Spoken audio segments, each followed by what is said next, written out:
Hey, folks, this is Hal Shurtleff with the Camp Constitution Report.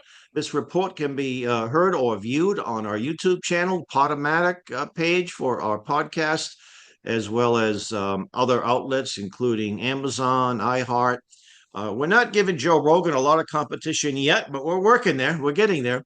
And it's brought to you by Camp Constitution, which, among other things, runs a week-long family camp. Next year's camp, and this will be our 250th anniversary of our country. So it will be a very special camp. It's also our 18th camp, and it will be from July 11th to the 17th at the Singing Hills Christian Camp in Plainfield, New Hampshire. And we're looking forward for an excellent time. We also have a ladies' retreat, and we have a visit to the Forefathers Monument coming up October 11th. That'll be in Plymouth. So all this information and other things that we do, our Samuel Blumenfeld archive, a great resource for homeschoolers, and incredible downloads we have, our YouTube channel as well. We have over 1,600 videos. You can access that all from our website, campconstitution.net. Now, I always say we have a special guest. I like to think all our guests are special. And you're looking at a website here, Pastor Jackson Lahmeyer. I hope I'm pronouncing Lahmeyer, right? Yes, close. Yeah, okay. Lahmeyer. Lahmeyer, okay, yeah. So let me give a little biographical sketch that I got from Kristen. Pastor Jackson Lahmeyer is a key member of the White House Faith Council. He was present when President Trump signed the executive order establishing it and continues to help shape its mission. He founded Pastors for Trump, a nationwide coalition of Christian leaders spanning all 50 states, and serves as lead pastor of Sheridan Church in Tulsa, Oklahoma. Jackson is the author of Chasing After the Wind, a candid critique of modern platform culture and faith media, and is widely known for his advocacy on election integrity, religious freedom, and fighting government overreach. Well, welcome to the report, Pastor. Thank you so much for having me on. It's a real honor. Yeah, we're glad to have you. And well, tell us a little bit about your background, and then we'll get into the Faith Council, which I think is extremely important entity. Yeah, I went to Oral Roberts University here in Tulsa, Oklahoma, did my undergrad and my master's in theology, and then, launched into the ministry and have been pastoring for the last 9 years here at Sheridan Church in Tulsa. We also have a campus in Oklahoma City, but was very honored to, lead Pastors for Trump, which was that coalition of gathering pastors together with the purpose of mobilizing the largest voting bloc in the United States of America, which is the evangelical voting bloc. And we did very well. Evangelicals turned out en masse, and 9 out of 10 evangelicals voted for President Trump, helping get him over the finish line. And so that's a little bit of my background. I'm having the time of my life and just grateful for all the opportunities. Now, we know that Christians are the most persecuted group of people in the world. And most of the time we hear about persecutions, it's in other parts of the world. It's not in the United States.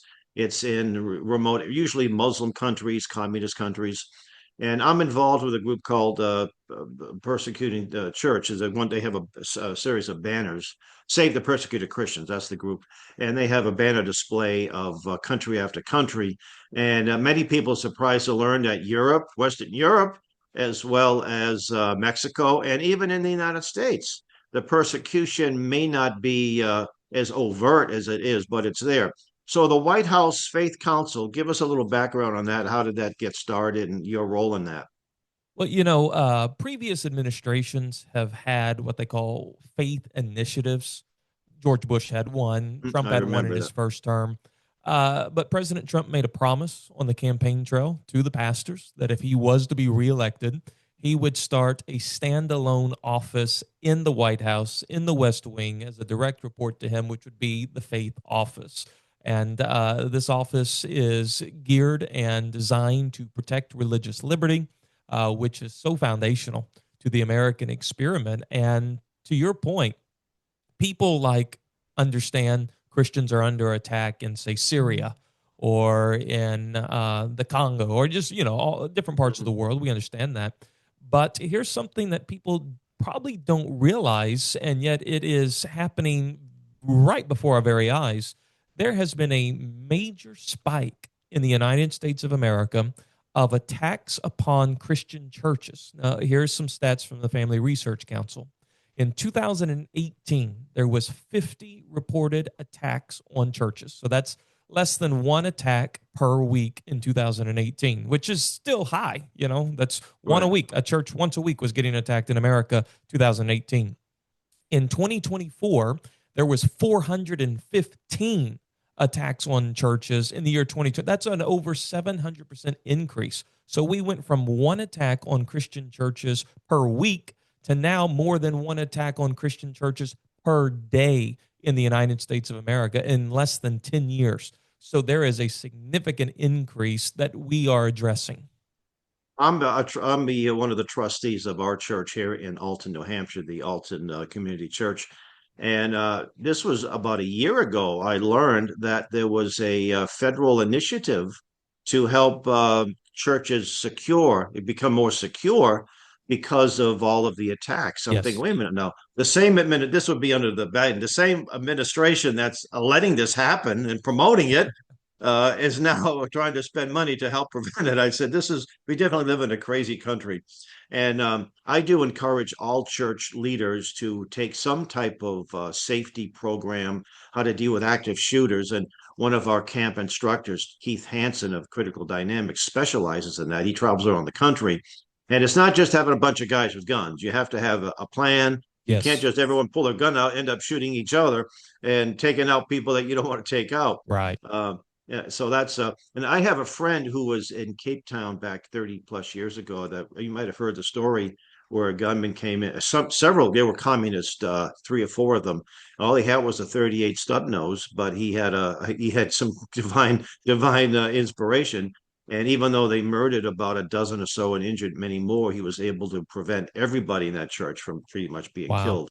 So it's Wow. so important. You think, what are the odds of it happening? It doesn't matter what the odds are. Yes. And I tell you, most of these people, you might be able to back me up, who attack these churches, they don't just stop by in the spur of the moment. They usually have done some kind of reconnaissance. Right. They might have some, like the Dylan Roof, with the fellow on this white supremacist guy that went he was actually going to their Bible studies. I mean, what a diabolical Right. individual. And this last case here in Minneapolis, that person graduated, I understand, or went to that high school. I'm not graduated, attended that school some years ago. So there's usually a connection. And so it's not necessary. And then, of course, after the Roe v. Wade announcement, there was a rash of attacks on not abortion, I'm sorry, the crisis pregnancy centers. And I Yes. would think all of them, if not most of them, are faith based. Yes. And so, I would just back up what you said. It's so important that churches are prepared and taking measures to prevent these things from happening. Like at our church, we have a great security team, but we also partner with local law enforcement for all of our services. And, we have a police car stationed out at the front because I believe that right there, just the Wow. Oh, presence yeah. of the police car will deter 99% of bad actors Yeah, from that's even right. entering into the building. And so, you got to be as wise as a serpent and harmless as a dove. It's a And dove. so we have to take these measures. But then to believers who are listening right now, don't you dare stop going to church because churches are being attacked. God's not given us a spirit of fear, but power, love, and a sound mind. And, it's so vital that as we get closer and closer to the last of the last days, whenever that may be, that we gather together. We're actually told in Hebrews chapter 10, verse 25, some will stop attending the gathering, but we are commanded, do not forsake the They're not forsake gathering you. together. And so, yeah, Christian churches may be under attack right now, but that doesn't stop us from gathering together. We take smart measures, we use the sound mind that God has given us, and we operate out of power and love. And so, and anyone who knows history knows that anytime the church is attacked, anytime the Grows. church is targeted, she always flourishes. She It grows. always Yeah. flourishes under persecution. I have a friend that was a missionary to China, and he told me that the Chinese church is praying for persecution of the Christians in America. I says, what did it get against us? He said, no, it's not that. He said that when they persecuted, they will flourish. and there'll be a force Yes, to reckon with, a force in the world. So, that's the not that history I'm of the hoping that church. anything negative happens, but and I do believe in divine protection as well. Then Absolutely. with our lawsuit that we initiated back in 17, I had a share of death threats and now really horrendous comments and things. And I thought, well, like you say, be as wise as a dove, as wise as a serpent, peaceful as a dove. So I said, I don't go around with a kick me sign, but there are certain things you can do to to prepare and to be ready. And so now, what type of things has the Faith Council initiated since it was created? What, just a few months ago, right? Maybe Yeah, in so it's February. brand new. It's a brand new office, and it's being led by Pastor Paula White and Jenny Korn are the two who are there in DC leading the office with some staff. And this is a thing people don't understand that under Barack Obama, accelerated under Joe Oh yeah, Biden, there was a systemic targeting of people of faith, particularly Christians, from the federal government. I'm talking the agencies like the DOJ, the right. FBI, the ATF, but especially the IRS. The IRS was used to target Christians who were conservative. And so the faith office has gone in, unraveled that, exposed it, put forth recommendations how to make sure that never happens again. All these cases are actually on the website of the White House that you can see. This is not just like, oh, they're just saying there's Right. person. No, Yeah. no, they're there. Grand Canyon University is a great example. They received the largest fine in U.S. history under the Biden Wow. administration. Yeah. Donald Trump completely undid it. Liberty University has a very similar story. And then you've got so many pastors that they had their lives turned upside down because they were pastors and they also happened to support President Donald Trump. And so the faith office is here to protect religious liberty, that in the United States of America, you should be able to be a Christian without being concerned that you're going to be targeted by the federal government. And the old saying is, nobody should get in between a patient and their doctor. Well, Hmm. nobody should get in between a person and God, especially the U.S. government. And so that's some of the work that the faith office is doing. And of course, you could have mentioned the U.S. military too, because they've under Biden and Obama, they've done a lot to drive out Yes. Christian belief. And I was served in the military, and when attending chapel was encouraged, in basic training, you had a chaplain, and he was there to to be there for support and help, and it didn't really matter what denomination. It's sort of interesting too. I'm a strong advocate of sound doctrine and sound theology, and we may not agree with certain things, but the enemy doesn't care what a denomination is. They don't say, well, they're Seventh Day or they're traditional Catholics. We'll leave. No, I have friends who have ancestors that were killed in the Armenian Holocaust. Grandparents and great grandparents, and the Muslims didn't say, oh, well, yes, you're a Baptist, we won't kill you. If Right. you're a Christian, they're going to try to destroy you. They don't care what your denomination is. It means nothing to them whatsoever Right. That's because one you of the base. things that persecution does, though. Persecution unites the body of Christ because we quit fighting one another and the little disagreements that we have, because all of a sudden we have a much bigger enemy. And if we do not unite together, we'll get whipped upside down the other. And so persecution can serve as a unifying of the body of Christ. And so this has been happening. But another thing that the faith office has done, which I think is just as important, over the last 6 months, over 2,000 pastors have been brought up to the White House to pray, to worship, and just to saturate the place in the presence of God, which to me, I believe is like the fuel in the vehicle of the Trump administration. I just, every day they're accomplishing so many, it's hard to keep up with what the Trump administration's accomplishing. I really do believe having 2,000 pastors at the White House over a 6 month period of time, praying and worshiping, I believe that changes things. And that's like putting an accelerant on the fire of the Trump administration. And so good things are happening right now. That brings me to a quote by Alex de Tocqueville, who wrote Democracy in America back in the 1840s, after he traveled through this young country pretty exhaustively. And he went to the churches of America, and he said, America is great because America is good. and he said, America, as long as America is good, it will be great. Yes. And so not only, MAGA, make America godly again, is, I think, more important than a political, because without that, you don't have the political victories. You don't, and of course, most of us, it was some of us were there. I wasn't there, but Trump should have been murdered Yeah. by that assassin. That was so close, and the fact that he survived that is a miracle. And I think that actually, that when he got it, when he was, and that way he reacted too. He got up there, he said, "Fight, bring it on." I think that got him elected.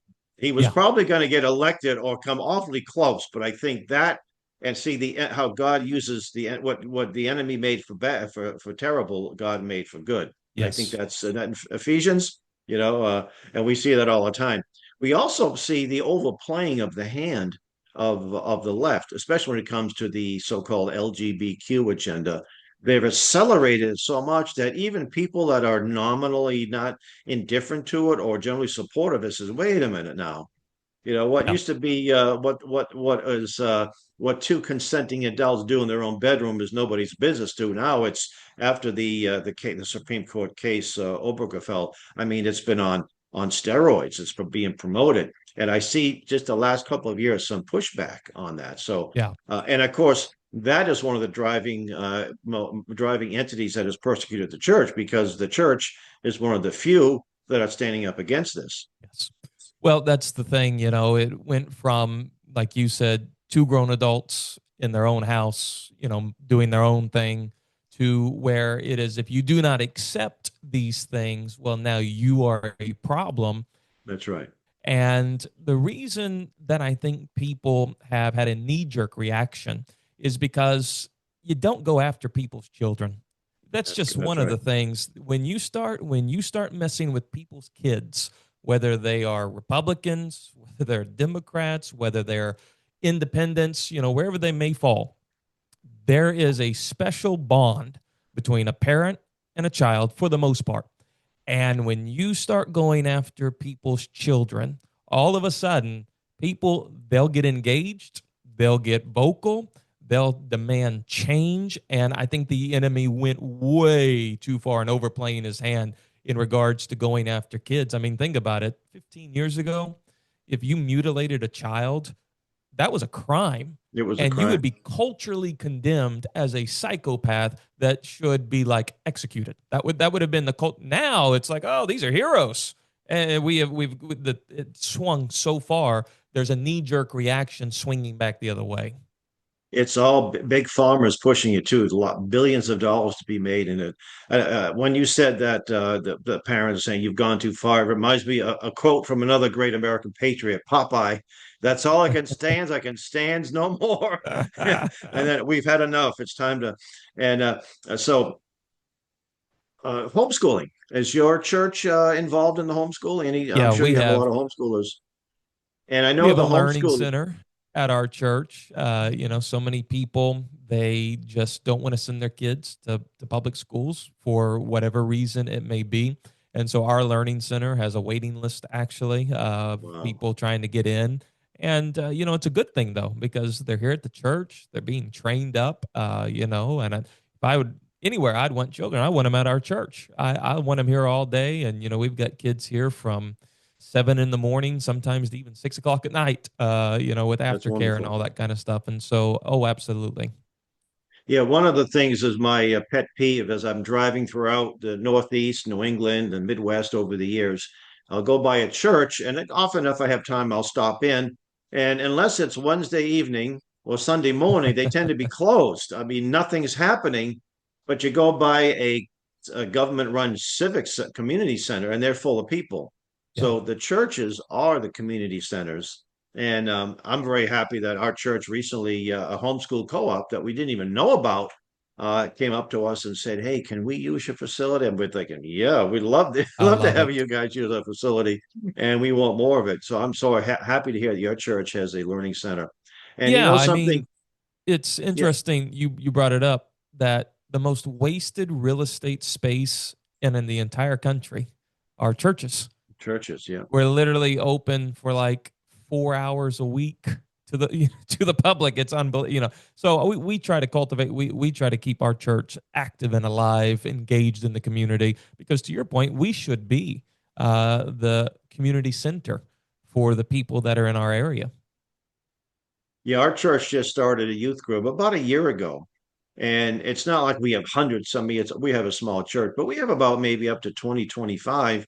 And 80% of these youngsters are not from families where there's any kind of Christian Yeah, upbringing. But they're sympathetic. We live in a conservative area, so they're sympathetic anyway. And so it's just wonderful that you have these high school children, junior high school age, asking about, things of the Bible, asking about yeah, who Jesus is, and then they have questions. And most of them are in government schools too. In our government school, and I'm an advocate of get your children out as quickly as possible. I was just listening to a Vowdy Boucham presentation, and he had a great line. He said, if you send your child to Caesar schools, you shouldn't be surprised when they come back a Roman. that's a And good one. even though I'm no fan of Malcolm X, he did have a quote that I agree with. He said, "Only a fool would let their enemies teach their children." And you get back to Proverbs. It said, "The fear of the Lord is the beginning of Yes, wisdom."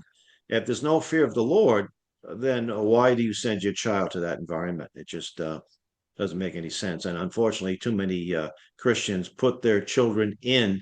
They'll say, "Well, we'll deprogram them." Well, look at the enemy has them in there 5 days a week, 6 or 7 hours a day, and you have how much quality time do you have with the average yeah, parent? Not a whole lot. So that's why it's so good to see. And the homeschool movement is flourishing. yes. Um, I think COVID didn't have, there wasn't too many good things that come out of COVID, but I think the homeschool movement was one of them.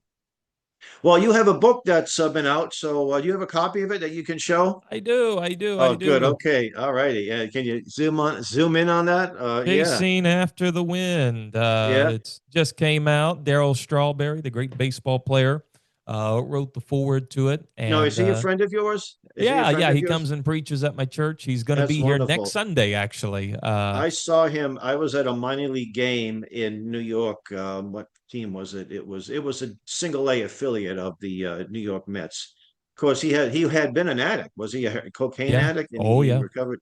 But you see, I used to be a Red Sox fan, and 1986 was a very bad year for us, and he was part of that. So, Is that the between the legs of Buckner? oh, poor Buckner. If it weren't for Buckner, they Oh, wouldn't have been there, And he gets oh. all, yeah. Oh man, I remember watching that, and just the minute that error was made, I walked out. I said, "I'm not winning Oh. it this year." That's brutal. But I'm so happy that he obviously turned his life around and obviously Yes. for the right things. Yeah. Yeah, So he's a good man. tell us about the book. Well, the book's title, Chasing After the Wind, comes out of the book of Ecclesiastes. Solomon, in his older age, he looks back on his life, and Solomon says, I had everything. I had money, I had fame, I had power, I had wealth, women, you name it. Women, plenty of those A too. lot Yeah. of women, a lot of women. Yeah. And Solomon looked back and he said, all of it was a chasing after the wind. He was trying to make his heart happy, chasing all of these things. And then his final conclusion is, I hated my own life. And it's interesting. Americans are so full, yet so unsatisfied. Hmm. We chase after everything, thinking these things will bring us fulfillment, happiness, peace, contentment, all that, and none of it does. We chase happiness like chasing the wind, and happiness is elusive. It's We elusive. never really catch it. And so this book is all about how you can prevent yourself from looking back in your old age and saying, I wasted my life chasing after the wind. You can actually catch the wind. You can catch happiness and joy and peace and contentment, but it doesn't come through what Stuff. the Yeah, American culture promises us. If you that's had right. money, you'll be happy. No, money can make you a little sorrowful at some points. If you have all these things, Jesus Christ is the only way that you can experience true joy, happiness, peace, and so forth, because in the presence of God, there's the fullness of joy. And the joy of the Lord, it's our strength. So, how do you withstand everything life throws at you? You got to have strength. Where does That's your right. strength come from? The joy of the Lord. Well, where's the joy of the Lord? In the presence of the Lord. And I think Coach Lou Holtz put it best. He said, if you want to be happy for an hour, go eat a steak. You want to be Yeah, happy yeah. for a day, go play around the golf. Hmm. Want to be happy for a week, go on a cruise. Hmm. But if you want to be happy for a lifetime, you're going to have to get to know Jesus. And so That's that's what this book is all about, that's chasing great. after the wind. It's on Amazon, Barnes and Noble, Books a Million. But on my website, if you go to jacksonlahmeyer.com, I'll send you a signed copy. So you get if you go to Amazon, I can't sign it. They just ship those That's things right. out. Yeah. But if you go to jacksonlahmeyer.com, it's the same price. I'll sign it. Now, I don't know if my signature increases the value, decreases the value. I have no idea. But, As long as you're not using an auto pen, though, right? after how many of these things I've signed, I'm like, I should go up to the White House and just take the auto pen, put some use to it. You mentioned not being satisfied by stuff. Well, the kingdom of thingdom is one of the Henry David Thoreau, who wasn't a traditional Christian, as far as I know, had a great quote. He said, "A person is wealthy by the things he can afford not to have." And you think of Good. all the stuff, and there's nothing wrong if God blesses you with the Sure. certain things. It's about stewardship. So you don't. But if you have a second home and you have a boat and you have a condo here, and that's a lot of stuff to take care of, and it requires a lot of work. And sometimes you'd be happy with just what you have. Oh And yeah, stuff that for me, we got a boat. It was the second greatest day of my life was when we got a boat. The greatest day of my life was a couple months ago when I sold the boat. oh, yep, yep. Yeah, that's right. Yeah, well, I have someone donated a sailboat to us, but it was a racing sailboat, and I tried to sell it, and I said I'll exchange it for a kayak. So a guy comes over with a kayak, and so this was I'm happy with a kayak. I'd have to deal with this 25-foot sailing boat that you need I two or three know. people to man it. So anyway, your website, where can people come and learn more about you and your ministry and get your book JacksonLahmeyer.com. and let's see if I can. JacksonLahmeyer. And then Lahmeyer's Lahmeyer, JacksonLahmeyer.com. Yeah, I had. Oh, here it is. Here it is. There's the website here. It's a very engaging website too, by the way. Oh, thank you. Yeah, yeah. Let me see if I can pull it back up. Yeah, and there it is. There it is. I recognize that guy. In fact, I recognize a lot of these people you're with. This is amazing. Well, I We've want to thank you for being a guest on our show, and may God continue to bless your ministry, and hopefully we'll get to meet each other some point down the road. Um, absolutely. yeah, okay. So you've been listening to the Camp Constitution Report with your host, Hal Shurtleff. And until next time, may God richly bless you.